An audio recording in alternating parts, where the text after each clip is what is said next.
जिले के नवागत कलेक्टर गोपाल चंद्र डाट बुधवार की सुबह नगर निगम पहुंचे और औचक निरीक्षण किया। कलेक्टर डाट ने विभाग प्रमुखों से राजस्व, संसाधन, राशन कार्ड, पात्रता पर्ची, जल, सड़क विकास कार्यों की जानकारी ली। उन्होंने निगम आयुक्त सोमनाथ झारिया सहित अधिकारियों के साथ बैठक कर जरूरी निर्देश दिए। वहीं जनता को आ रही दिक्कतों को समय रहते समाधान करने की चेतावनी भी दी।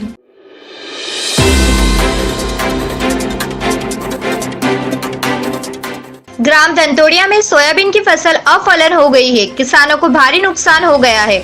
हजारों बीघा जमीन पर खड़ी फसल को नष्ट करने के लिए किसान मजबूर हो गया है। कोरोना महामारी से इस गांव के किसानों ने पत्ता गोभी की खड़ी फसल को नष्ट कर दिया था। उसके बाद पानी की लंबी खेत से भी सोयाबीन में रोटावेटर कर दिया था। इसके बाद अब सोयाबीन में अफलन की शिकायत हो गई है।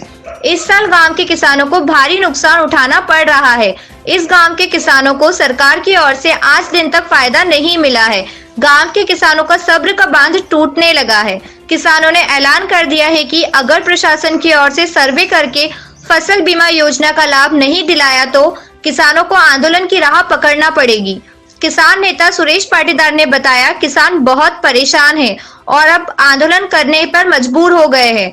पाटीदार ने कहा है कि सभी किसान नेता से चर्चा करके गांव में किसान सभा करेंगे और प्रदेश सरकार के खिलाफ आवाज बुलंद करेंगे।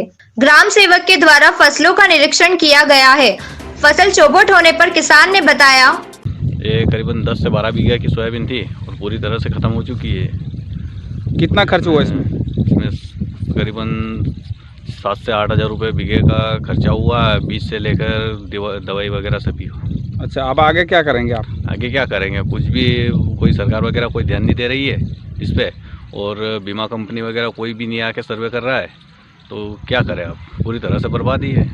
अच्छा, किस बैंक में करवाया बीमा आपने? बीमा सोसाइटी में। सोसाइटी में? हाँ, सोसाइटी वाले हर साल बीमा करवाते हैं और ध्यान देते ही नहीं है। पिछले साल भी फसल नष्ट हो गई तो पिछले साल भी आके नहीं देखा, और इस बार भी ये फसल देख रहे हैं आप जो भी है। क्या मांग करते हैं आप सरकार?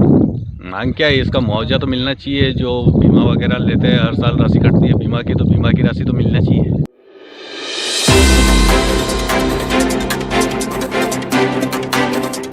नगर निगम आए नए कचरा वाहन भी समय के पहले ही खराब होने लगे हैं। वाहन खराब बताकर वार्डों में कचरा वाहन नहीं जा रहे हैं।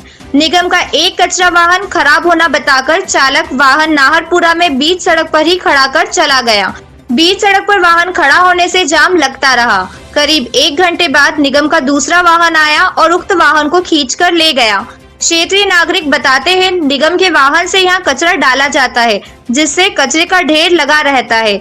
दिन भर बदबू फैलने से परेशानी होती है और स्वास्थ्य पर असर पड़ रहा है। क्षेत्रीय रहवासी ने बताया, मेरा नाम गोरबेल्ला। कहाँ रहते हो? नाहरपुरा।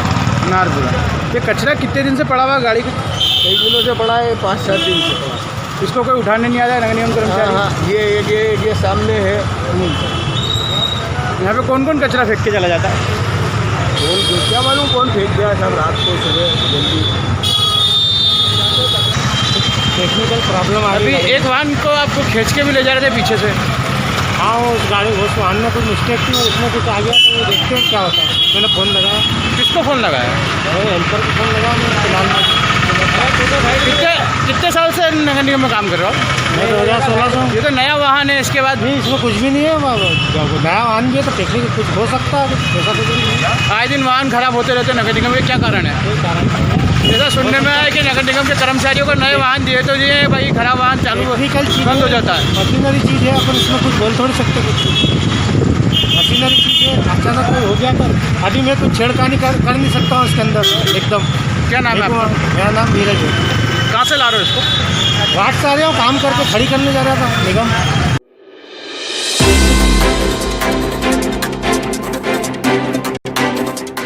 जिला कांग्रेस कमेटी रतलाम शहर द्वारा एडीएम जमुना भिड़े को कलेक्टर के नाम ज्ञापन दिया गया।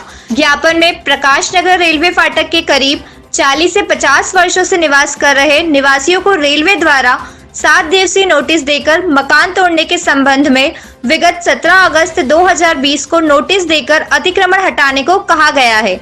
जहां परिवार निवास कर रहे हैं वह राज्य शासन की भूमि है, जिसे वर्तमान में रेलवे द्वारा प्राप्त नोटिस में क्रय करने की बात कही है तथा अब क्रय होने पर सभी को नोटिस देकर अतिक्रमण तोड़ने की बात कही जा रही है।